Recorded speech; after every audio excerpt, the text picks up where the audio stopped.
전 세계의 국가의 수는 그 조사 기관에 따라 조금씩 차이가 있습니다. 세계 지도 정보에 의하면 전 세계에 237개국이 있다고 그렇게 보고를 하고 있고, 또 세계인인 통계에 의하면 229개국이 있다고 말하고 있습니다. 우리나라의 국정원의 자료에 보면 그 231개국이 있다고 그렇게 말하고 있습니다. 세계는 참 많은 나라가 있습니다. 나라 가운데는 독립하지 못한 나라도 있고, 독립했지만은 유엔에 가입하지 않은 나라도 있습니다. 이 모든 나라를 전부 합치게 되면 전 세계에 242나라가 있다라고 일반적으로 알려져 있습니다. 참으로 많은 나라가 있습니다. 많은 나라가 있는데 모든 나라들이 전부 자기들이 어떤 그 이기심, 다시 말하면은 자국 이기주의 속에 살아가고 있는 것 같은 느낌을 가질 때가 참 많이 있습니다. 다시 말하면 우리 모든 나라가 꼭 같은 마음을 가지고 한 나라에, 한 세계에, 한 지구촌에 사람 되는 것은 이렇게 힘들다고 느낄 때가 참 많이 있습니다. 이 세계화 시대라고 하는 것은 세계가 하나입니다 라고 하는 그런 개념입니다만은, 세계가 하나라고 말하지만은 세계는 점점 여러 나라로 나눠져 가고 있고, 종교와 인종과 언어와 문화 이런 것들로 말미암아 점점 쪼개져 가고 있습니다. 그래서 학자들은 말하기를 세계화와 지방화라고 하는 것은 동시적으로 발생한다, 그렇게 말할 만큼 세계는 하나이면서 동시에 하나가 아니라고 하는 얘기입니다. 정말 온 땅이 함께 하나님을 영광스럽게 할 수 있고, 온 땅이 한 생각과 한 이념을 가지고 살 수 있다면 얼마나 좋겠습니까마는, 그렇지 못하기 때문에 세상에는 계속해서 전쟁이 일어나고 있고, 포탄 소리가 끊임없이 일어나고 있고, 여러 가지 많은 갈등 관계가 형성되는 것을 우리가 잘 알고 있습니다. 정말 세계라고 하는 것은 얼마나 경쟁이 치열합니까? 학자들은 말하기를 정글 법칙이 지금 현재 세계화 시대 때 통용되고 있다라고 말할 만큼 서로 물고 뜯기는 어떤 그런 상황 속에서 우리 지구가 움직여 나가 있는 것을 볼 때 참 안타까운 마음을 많이 가지고 있습니다. 얼마나 자국 이기주의가 성합니까? 자기 이익만 된다면은 어떤 것도 스승치 않는 것이 우리 나라 간의 상황 같습니다. 여러분, 지난 주간에 억울했죠? 우리 김연아 선수의 점수 보고 얼마나 당황하셨습니까? 참 우리 황당했습니다. 여러분, 지금 SNS가 얼마나 바쁜지 몰라요. 뭐 여러 가지 많은 글들이 올라오고 있습니다. 또 재밌는 글도 참 많아요. 피겨스케이팅에서 제일 잘하는 사람에게는 은메달을 주고, 둘째 잘하는 사람에게는 동메달을 주고, 금메달은 주최국에 넘어지지 않은 선수에게 준대요. 이제 그렇게 말할 만큼 지금은 뭐 재밌는 글들이 많이 올라오고 있습니다. 그 덕택에 지금 러시아가 이번 동계올림픽에서 1등을 했습니다. 이게 바로 자국 이기주의예요. 어떤 면에서 볼 때는 자기 선수들을 잘 되게 하기 위해서 올림픽의 기본적인 정신까지도 훼손되고 있다라고 느낄 때가 참 많이 있다고 하는 것입니다. 여러분, 세계라고 하는 건 그래요. 지금도 마찬가지입니다. 하나님께서 원하시는 것은 하나의 지구입니다. 하나의 백성들이고 하나의 하나님의 사람들입니다. 하나님이 원하시는 것은 온 땅이, 온 민족과 온 나라가 하나님의 은혜 가운데서 하나가 되기를 간절하게 소망하시는데, 그렇지 못하고 살아가는 것이 우리 인간사인 것 같습니다. 참 안타까운 현실을 우리가 보고 살아간다라고 하는 것입니다. 세계화 시대 때는 서로가 이해관계가 아주 좀 복잡하게 얽혀있기 때문에 어떤 이념을 가지고도 하나가 될 수 없는 것이 우리가 살아가는 세상이 아닌가 하는 생각을 할 때가 참 많이 있습니다. 시편 22편 27절 말씀에는 땅의 모든 끝이 여호와를 기억하고 돌아오며 모든 나라의 모든 족속이 주의 앞에서 예배하리니 라고 말하고 있습니다. 모든 나라가, 모든 백성들이 다 같이 하나님 앞에 예배할 것이다 라고 말합니다. 28절 말씀 이렇게 말합니다. 나라는 여호와의 것이요 여호와는 모든 나라의 주제심이로다 라고 말하고 있습니다. 왜 그러냐면 하나님께서는 모든 나라의 주제이십니다. 모든 나라가, 모든 사람들이 그 주인이 하나님이시다는 말입니다. 우리 주인은 하나임에도 불구하고 우리 서로가 그렇게 나누어져 있는 것을 볼 때 하나님께서 얼마나 참 안타까워 하시겠습니까? 하나님께서 원하시는 것은 모든 나라가 주제이신 하나님을 섬기며 하나님과 더불어 하나가 되는 것을 하나님께서는 기뻐하시고 또 기다리고 계시다라고 하는 것입니다. 이 세계 전체가 다 하나님의 것입니다. 어떤 사람의 것이 아닙니다. 어떤 사람도 주인 될 수 없는 것이 이 세계라고 하는 것입니다. 그러므로 하나님께서 주인 되시고 모든 땅들이, 모든 나라가 하나님을 경배하는 것을 주님께서 기뻐하시고 계신다는 것입니다. 여러분, 시편 성경 말씀을 잘 읽어보십시오. 잘 읽어보시면 성경에는 온 땅이라고 하는 말이 유난히 많이 나옵니다.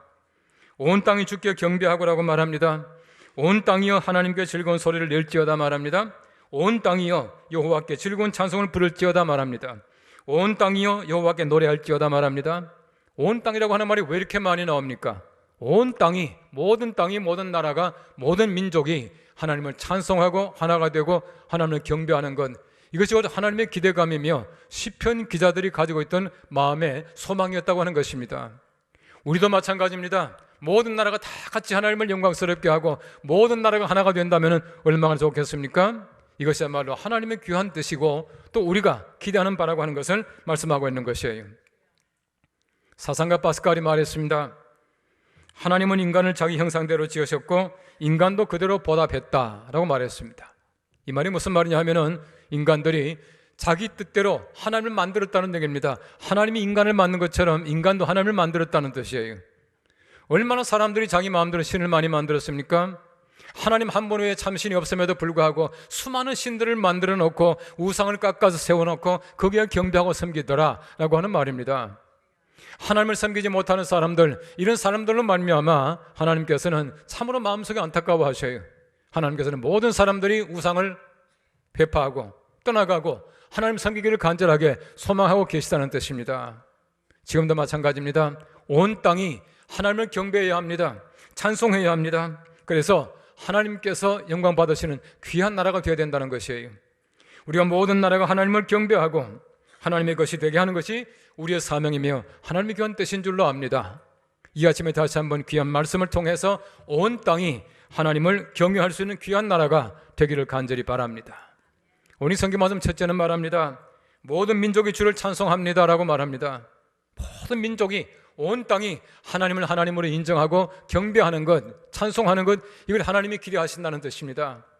오늘 성경 말씀 시편 67편 5절 말씀에는 말합니다. 하나님이여 민족들이 주를 찬송하게 하시며 모든 민족으로 주를 찬송하게 하소서라고 말하고 있습니다. 하나님 찬송하는 것, 이것이야말로 하나님이 기뻐하시는 것이고 온 땅이 하나님을 찬송하는 것, 하나님이 기대하시는 바라라고 하는 것입니다. 민족들이 주님을 찬송합니다. 모든 민족으로 주님을 찬송하게 합니다. 이것이 곧 하나님이 기뻐하시는 바이고 하나님께서 우리들에게 요구하시는 바인 것입니다. 여러분, 찬송이라고 하는 것은 특별한 사람이 하는 것이 아니에요. 모든 사람이 해야 합니다. 찬송이라고 하는 것은 특별한 사람들이 하는 일이 아니라 모든 사람들이 하나님께 대한 믿음의 표현이며 우리 마음속에 있는 하나님께 대한 경배라고 하는 것입니다. 이것이 곧 찬송이라고 하는 것이에요. 우리 성경책을 자세히 읽어보십시오. 찬송이라고 하는 말, 찬양이라고 하는 말이 굉장히 많이 나와요. 찬송이라고 번역된 찬송이라고 하는 말은 90번 나옵니다. 90번 나옵니다. 찬양이라고 하는 말은 214번 나와요. 다시 말하면 찬송과 찬양을 합치면 300번 이상 등장하는 단어입니다. 왜 이렇게 많은 단어가 찬송을 얘기하겠습니까? 찬양을 얘기하겠습니까? 하나님께 찬송하며 찬양하는 것이 그렇게 중요한 것이고 좋은 일이다 하는 것이에요. 우리가 적어도 하나님을 찬송할 수 있다고 하는 것은 얼마나 감사한 일입니까? 하나님이 얼마나 기뻐하시는 일입니까? 우리가 얼마나 보람된 일입니까? 여러분, 세상에 여러 가지 많은 노래가 있지만 우리가 하나님께 대한 노래, 찬양할 수 있다고 하는 것은 하나님께서 우리에게 주신 큰 은총인 줄로 믿으시기 바랍니다. 우리가 찬송할 수 있다고 하는 것은 그냥 하는 것이 아니라고 하는 얘기입니다.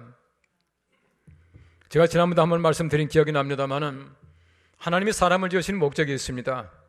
이 랍비들의 전성에 보면 참 재밌는 얘기가 많이 있습니다만은 이렇게 표현해요. 랍비들의 전해놓은 얘기 가운데 보면은 하나님이 천지를 다 지었습니다. 6일 동안에 얼마나 아름답게 지었습니까? 다 지어놓고는 하나님께서 천사들에게 물어봤답니다. 내가 지은 것이 어떠냐? 더 만들 것이 있겠느냐? 물어봤답니다. 그 천사들이 말하더랍니다. 하나님께서 만드신 세계가 너무너무 아름답습니다. 그런데 조심스럽게 말하기를 한 가지가 더 필요하겠습니다. 이 아름다운 하나님의 그 창조물들을 찬송할 수 있는 입을 만드는 게 좋겠습니다 라고 얘기를 했답니다. 그때 하나님께서는 찬송하는 입을 만들기 위해서 사람을 만드셨다라고 그렇게 랍비들이 얘기하고 있습니다. 물론 성경 말씀에 그렇게 가르치지 않습니다. 그게 표현하고 있는 것이에요. 다시 말하면 하나님께서 사람을 만드신 목적은 하나님께서 만드신 이 아름다운 세계를 찬양하게 하기 위해서 사람을 만드셨다는 뜻입니다. 우리의 사명이 무엇이겠습니까? 적어도 우리가 살아간다라고 하는 것은 하나님을 찬양하는 것이에요. 얼마나 세상이 아름답습니까? 찬양할 일이 얼마나 많습니까? 이 모든 것 전부 다가 하나님의 찬양의 대상인데 얼마나 좋은 일입니까? 하나님은 지금도 그것을 기대하고 계시다라고 하는 것을 말씀해주고 있는 것이에요. 여러분, 성경 말씀해 보시면은 찬양하는 사람들은 감사하는 사람들이에요. 찬양하는 사람들은 감사를 표현하는 것입니다. 마음속에 감사가 없으면 찬양하겠습니까?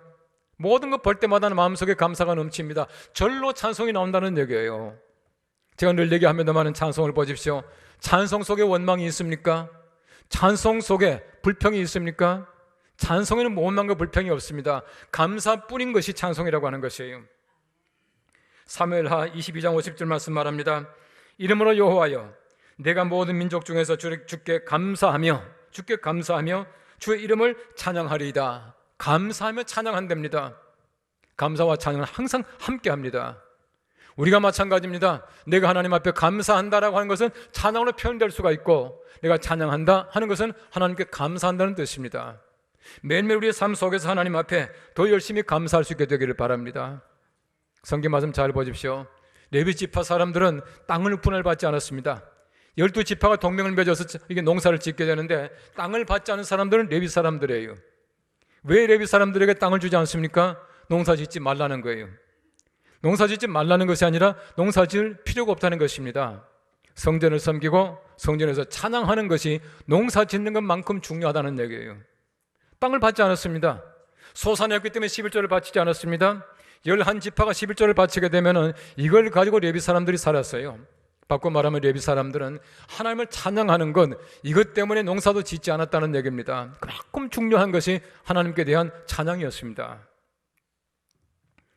예수님이 가르친 주기도문을 잘 보시면은 학자들은 말하기를 주기도문은 6가지 단어로 되어 있다 이렇게 말합니다.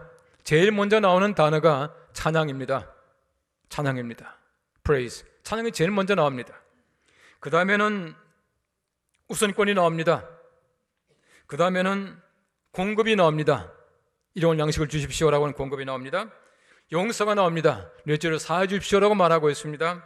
그럼 보호가 나옵니다. 마지막에 다시금 찬송이 나옵니다. 나라와 권세와 영광이 영원히 아버지의 것입니다라고 하는 찬양이 또 나옵니다. 우리 예수님이 가르친 주기도문이라고 하는 것은 찬양으로 시작해서 찬양으로 끝나는 것이에요. 우리 기도가 마찬가지입니다. 예수님이 가르친 기도처럼 우리 기도도 마찬가지로 하나님께 대한 찬양으로 시작해서 찬양으로 마치는 것이 올바른 기도다라고 하는 것을 말씀해 주고 있는 것이에요. 18세기 유명한 목사님, 영성가 가운데서 윌리엄 로우라고 하는 분이 계십니다. 영국의 목사님이셨는데 이분이 그런 얘기를 했습니다. 세상에서 가장 훌륭한 성인이 어떤 사람인가? 기도를 많이 하는 사람인가? 금식하는 사람인가? 헌금을 많이 하는 사람인가? 아니다. 늘 마음속에 감사하는 마음을 가지고 찬양할 준비가 되는 사람이야말로 가장 훌륭한 성인이다. 그렇게 말을 했습니다.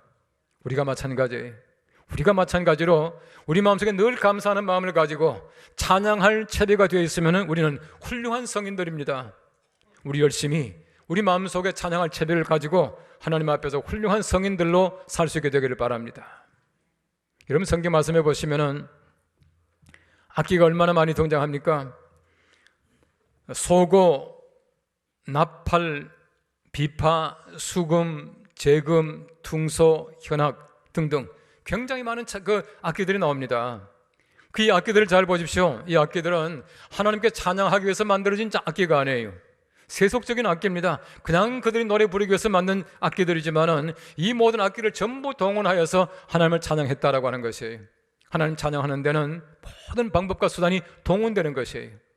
우리 모두가 전부 다가 악기를 연주할 수는 없지 않겠습니까? 그러나 우리 얼마나 좋은 악기를 가지고 있습니까? 여러분의 목소리야말로 정말 좋은 악기예요. 여러분 찬양대는 노래 잘하는 사람들이 아니에요. 이분들이 노래 못한다는 얘기 아닙니다.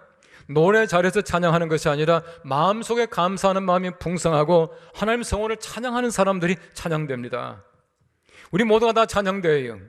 우리 하나님 앞에서 날마다 찬송 소리가 우렁차고 하나님 앞에서 날마다 감사할 수 있는 귀한 찬양하는 성인들이 될 수 있기를 간절히 바랍니다.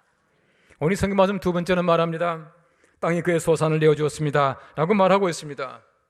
10편 67편 6절 말씀 말합니다. 땅이 그의 소산을 내어주었으니 하나님 곧 우리 하나님이 우리에게 복을 주시려다 라고 말하고 있습니다. 온 땅이 하나님을 경배합니다. 찬양합니다. 영광 돌립니다. 그때 하나님께서는 땅에 소산에 풍성하게 주신다는 얘기입니다. 왜 세상에 살아가면서 우리가 궁하게 삽니까? 왜 세상에 점점 소산을 내지 못합니까? 왜 점점 땅이 열매를 맺지 못합니까? 간단합니다. 하나님을 찬양하지 못하기 때문에 그렇습니다. 경배하지 못하기 때문에 그렇습니다. 온 세상에 하나님께 함께 경배한다면 이 세상이 얼마나 풍성하겠습니까? 풍성할 거예요. 그 사람들이 점점 하나님 경배하지 못하고 점점 하나님 멀리 떠나 살기 때문에 자연을 파괴하게 되고, 파괴하기 때문에 땅이 우리들에게 대가를 지불하는 겁니다. 생산해내지 못하고 있는 것이다 라고 하는 것이에요. 모든 것 전부 다 하나님의 것입니다. 우리 성경 말씀에 의하면은 내가 씨를 심습니다. 땅이 솟아를 냅니다. 그러나 내가 한 것이 아니라, 땅이 한 것이 아니라 하나님이 한 것입니다 라고 그렇게 고백하는 것이에요. 그렇지 않겠습니까? 내가 아무리 수고를 많이 한다고 하더라도, 땅이 아무리 비옥하다고 하더라도 비가 오지 않습니다. 절대 될 수가 없습니다. 하나님께서 함께 하셔야 우리 많은 소산을 낼 수 있다고 하는 것을 얘기해 주고 있는 것입니다. 최근에 보시면 땅이 점점 소산을 내지 못하는 것 같아요. 점점 땅이 망가지는 것 같습니다. 제가 지난번에 말씀드렸지만 북한이나 아프리카나 여러 나라 보십시오. 얼마나 지금 여러 가지 많은 어려움 속에 살아갑니까? 열심히 뿌리지만은 열매를 맺지 못하는 때가 얼마나 많은지 모릅니다. 왜 그렇게 했습니까? 하나님의 저주라고 봐요. 하나님의 저주가 딴 겁니까? 우리 사람들이 자연을 파괴함으로 말미암아 자연이 우리들에게 해코지하는 것입니다. 이렇게 됨으로 말미암아 사람들이 정당한 소산을 얻지 못하고 살아갈 때가 얼마나 많은지 몰라요. 여러분, 전 세계 보십시오. 세계은행의 보고에 의하면은 2025년까지 세계 인구 가운데 10억 명이 하루에 1.25달러 가지고 살아간대요. 1.25달러가 뭡니까? 우리나라 돈으로 환산하면 한 1,500원 정도밖에 안 돼요. 하루에 살아가면 1,500원 가지고 살아간다는 겁니다. 여러분, 사실은 하루 벌어서 하루 먹는 것도 힘든 일인데 하루 벌어서 하루도 먹지 못하는 사람들이 세상에 얼마나 많은지 몰라요. 절대 빈곤자가 얼마나 많습니까? 왜 절대 빈곤자가 생깁니까? 절대 빈곤이라고 하는 것은 기본적인 생계 유지를 위한 최소한의 요구, 바로 이것도 채우지 못한다는 얘기입니다. 다른 사람의 손을 빌리지 않으면 먹을 수 없는 사람들이 그렇게 많아요. 왜 그렇습니까? 우리가 하나님을 찬양하지 못하기 때문에, 내가 하나님을 영광스럽게 하지 못하기 때문에 내가 하나님께서 주신 은총을 받지 못하고 살아가는 사람들이 점점 많아진다는 얘기예요. 전 세계 인구 가운데서 8명 가운데 한 사람은 기아로 죽어간다, 그렇게 말하고 있습니다. 심각한 문제가 얼마나 많은지 몰라요. 내가 하나님을 경외합니다. 하나님께서 내게 복을 주십니다. 내가 세상에 살아가면서 풍성한 소산을 받게 되는 것은 마땅한 하나님의 은총이다 라고 하는 것을 말씀해 주고 있는 것이에요. 이사야 1장 19절 말씀에는 말합니다. 너희가 즐겨 순종하면 땅의 아름다운 소산을 먹을 것이요 라고 말하고 있습니다. 우리가 아름다운 소산을 먹게 되는 것은 하나님께 대한 순종의 결과라고 하는 것을 말씀해 주고 있어요. 순종할 때 하나님께서는 소산을 풍성하게 주시겠다라고 말씀하고 있는 것입니다. 그 에드워드 윌슨이라고 하는 사람이 만든 용어 가운데서 이 바이오필리아라고 하는 말이 있습니다. 바이오필리아. 대개 영어를 아는 분들은 금방 감이 오잖아요. 이 바이오필리아가 뭐냐면은 자연과 친화하는 것을 얘기하고 있습니다. 다시 말하면 자연에게 사랑을 받고 사랑하는 것, 이것이 바이오필리아예요. 이런 잘 보십시오. 자연과 친화력이라고 하는 것은 곧 하나님과 친화력입니다. 우리가 하나님을 아는 사람들, 하나님께서 이 모든 만물의 주인이다라고 하는 것을 인정하는 사람들은 자연을 사랑하게 되고 자연의 사랑을 받게 될 겁니다. 이 바이오필리아가 점점 갈수록 얼마나 중요한지 몰라요. 우린 바로 자연을 사랑해야 합니다. 또 자연에게 사랑을 받아야 합니다. 이것이야말로 풍성한 소산이에요. 내가 자연을 사랑하게 될 때 자연은 우리들에게 사랑으로 베풀어 줄 것이다 라고 하는 얘기입니다.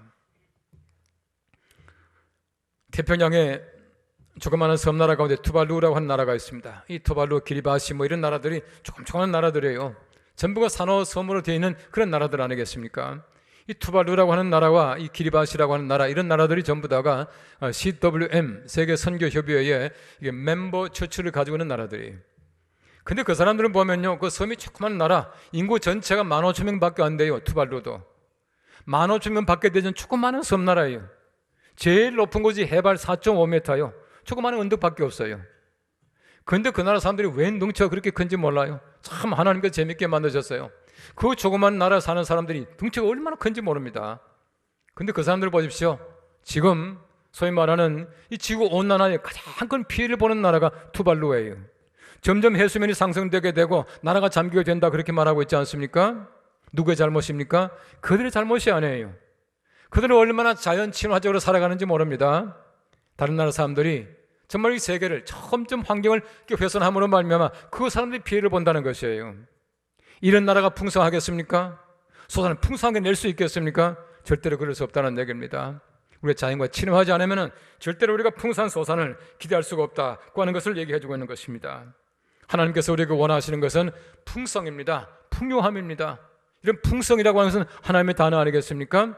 하나님께서는 우리들에게 그냥 주는 것이 아니라 풍성하게 정말 안겨 주어서 내가 넘치도록 하는 것이 하나님께서 주시는 은총이에요. 하나님께서는 그걸 원하고 계십니다. 우리 한자로 풍자를 잘 보십시오. 풍자를 잘 보시면은 밑에 이 두자가 있고 그 위에 이렇게 되어 있는데, 이 그릇 위에다가 말 잔뜩 올려놓는 이게 소위 말하는 그 상징이라고 그래요. 다시 말하면 이 두라고 하는 것은 그릇인데 그릇에 잔뜩 담은 거예요. 하나님께서 원하시는 것은 바로 풍성입니다. 이런 풍성함을 하나님이 주시겠다는 것이에요. 우리에게 감당하지 못할 만큼 하나님께서는 넘치게 주시겠다는 겁니다. 이런 풍성함을 주시는데 우리가 하나님을 경외하고 하나님 찬송할 때 하나님은 주시겠다, 그렇게 말씀하고 있는 것이에요. 여러분, 창세기 27장 말씀해 보시면은 야곱이 자기 아버지를 떠나서 멀리 도망가는 장면, 바로 직전에 축복받는 장면이 나타나요. 이삭이 야곱에게 복을 주십니다. 이 복을 주시는데 그 장면을 잘 보십시오. 27장 28절 말씀이 이렇게 말하고 있습니다. 하나님은 하늘의 이슬과 땅의 기름짐이며 풍성한 곡식과 포도주를 내게 주시기를 원하노라. 이것만 가지면 끝나는 거 아니겠습니까? 이것만 가지면 끝이에요. 저는 혼자 성경 말씀 읽으면서 이 절이 딱 나오길래 제가 딱 그냥 옆에 썼습니다. 대박. 이 대박이에요. 그 이상 바랄 것이 무엇이 있겠습니까? 하나님께서는 풍성하십니다. 하나님께서 함께 하신다면 항상 넘치는 이슬처럼 넘치는 은총으로 함께 하신다는 것을 얘기해 주고 있는 것이에요. 하나님께서는 야곱에게 뿐만이겠습니까? 우리 모든 사람들에게 하나님께서는 그러한 은총을 주시기를 기대하시고 하나님께서는 원하고 계셔요. 하나님께서는 하나님을 경외하는 모든 사람들에게 바로 이러한 이슬처럼 내리시기를 원하시고 풍성케 하시기를 원하시는 하나님이신 것입니다. 우리가 잘 아는 복음 선거 가운데서 세상 모든 민족이 구원을 얻기까지 쉬지 않으신 하나님, 주의 심장 가지고 우리 이제 일어나 주 따르게 하소서라고 하는 찬송이 있습니다. 저는 이 뒷부분을 참 좋아합니다. 오늘 목소리가 좀 그렇습니다만은 제가 한번 불러보겠습니다. 물이 바다 덮음같이 여호와의 영광을 인정하는 것이 온 세상 가득하리라. 물이 바다 덮음같이, 물이 바다 덮음같이, 물이 바다 덮음같이. 시편 11편 9절 말씀에 말합니다. 내 거룩한 산 모든 곳에서 해됨도 없고 상함도 없을 것이니 이는 물이 바다를 덮음같이 여호와를 아는 지식이 세상에 충만할 것임이니라 말씀하고 있습니다. 물이 바다를 덮음같이 온 민족이, 온 땅이 여호와를 경외하는 것이 가득한 것이 하나님의 기대하심입니다. 하나님의 기대하심은 우리에 대한 하나님의 소명입니다. 하나님이 기대하시는 것을 우리가 해야 합니다. 온 땅이 하나님을 경외하고 온 땅이 하나님의 축복 가운데 살게 만드는 건 이것이야말로 하나님께서 먼저 믿은 우리들에게 주시는 하나님의 소명인 줄로 압니다.